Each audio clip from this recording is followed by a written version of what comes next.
المنظر اللي انتم شايفينه قدامكم ده لشاب مسكوه اهالي المنطقه دغدغوه، محافظه من محافظات مصر، ولكن انا مش هذكر اسم المحافظه احتراما وتقديرا واجلالا لاهلها، ولكن اللي عملوه فيه كان صعب جدا، ولكن يستحقوا.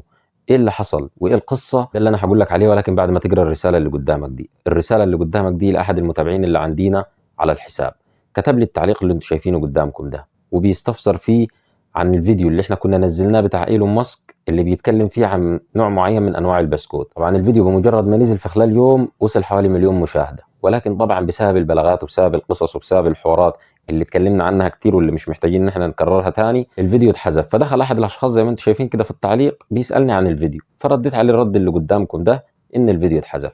طب انا بقول لكم الكلام ده ليه؟ بقول لكم الكلام ده علشان اعرفكم ان في هجوم وبلاغات كتير جدا على الصفحه، عايزين يوقعوها وعايزين يحذفوها. فاتمنى من حضراتكم للمتابعين المحترمين اللي متابعينا دايما يشيروا الفيديو ده على قد ما يقدروا، علشان يساعدونا في ان احنا نتخطى الفتره الصعبه اللي موجوده على الحساب ده. وبرضو للاحتياط انا هسيب لكم لينك الصفحه البديله في التعليقات تحت، تعملوا لها متابعه، علشان لا قدر الله لو حصل دروب في اي وقت والصفحه دي طارت، نكون موجودين مع بعض على الصفحه البديله. وفي احد الاشخاص برضو كان كاتب لي تعليق بيقول لي فيه: انت ليه الفيديوهات بتاعتك الجوده بتاعتها ضعيفه؟ حاول تعمل فيديوهات بجوده محترمه او كواليتي كويس، وحاول تعمل خلفيه وتصوير يكون محترم وكويس، او حاول تصور بحاجه تكون محترمه وكويسه.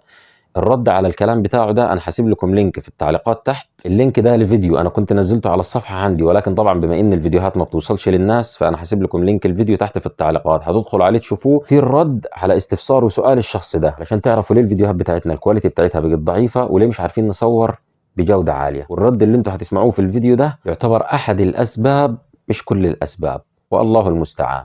نروح لموضوعنا الاساسي. موضوعنا الاساسي الفيديو اللي انتم شفتوه قدامكم ده، اللي هو بتاع الاشخاص اللي عمالين يطحنوا في الشاب ده. الشاب ده مسك بنت عندها 8 سنين، الكلام ده في شهر رمضان في اليومين اللي فاتوا دول.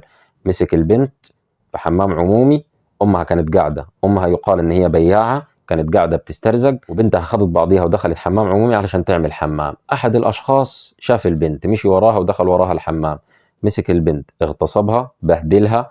طبعا يعني ناهيكم مش عايز اقول لكم عمل معاها ايه، البنت اتبهدلت. فالبنت طلعت من الحمام بدمها بحالها بمالها. والقصة دي حصلت قبل كده من كام سنة، ولكن الناس ما بتتعلمش وبتوقع في نفس الخطأ، وبتسيب أولادها وأطفالها وعيالها في الشوارع لكلاب الشوارع ينهشوا فيهم، وما بياخدوش بالهم على أولادهم ولا على بناتهم. البنت خدت بعضها وراحت لأمها، قالت لها: يا ماما أنا حصل معايا واحد اتنين تلاتة. البنت طبعا وقعت، خدوها المستشفى. بسبب اللي حصل في البنت طلعت أقاويل إن البنت توفت، ولكن الحمد لله إن البنت ما توفتش. صورة البنت زي ما أنتم شايفينها كده قدامكم، ولكن طبعا أنا عامل بلور على وش البنت لان ما ينفعش يظهر وشها. وانا في الحقيقه بعتب على الناس اللي بتظهر وش البنت في الفيديوهات وفي الصور. يا جماعه ما ينفعش. يعني البنت لما تكبر يبقى نفسيتها عامله ازاي ويبقى وضعها عامل ازاي لما تشوف نفسها في الوضع ده، ولما تشوف صورها منتشره على كل منصات التواصل الاجتماعي. فما ينفعش. نحاول على قد ما نقدر يعني نرأف ببعضينا. دي مهما كان في الاول وفي الاخر طفله وليها ام، وبكره ان شاء الله باذن الله يبقى ليها مستقبل. فما نحاولش احنا نكون اعانه عليها في ان احنا ندمر لها مستقبلها. كفايه اللي حصل لها. اما بالنسبه للشخص ده فكان المبرر بتاعه اللي خلاه يعمل كده، واللي اتنشر على مواقع التواصل برضه الاجتماعي، ان مراته رفضت معاشرته، وبسبب الغريزه اللي عنده ده اللي خلاه يعمل كده، وما حسش بنفسه وقت ما بيعمل كده. فهل ده مبرر يخليه يعمل كده؟ ودي برضه تخلينا من خلالها نوجه رساله للزوجات في البيوت: اتقوا الله في ازواجكم، وما تكونوش سبب وسبيل في انهم يروحوا لطريق الشيطان او يوقعوا في فخ الشيطان. في نفس ذات الوقت وفي نفس ذات الشهر وفي نفس الايام واحده تنزل بوست على صفحتها على الفيسبوك وتكتب فيه الجمله اللي انتم هتشوفوها قدامكم دي بالنص: مش قادره احدد انا بموت ولا الاكل كابس على نفسي. في بعض الاشخاص بيقولوا ان الاكل اللي اكلته كان سبب في اللي حصل لها. طب ايه اللي حصل لها؟ البنت توفت بعدها بساعات بعد ما كتبت الجمله دي على صفحتها.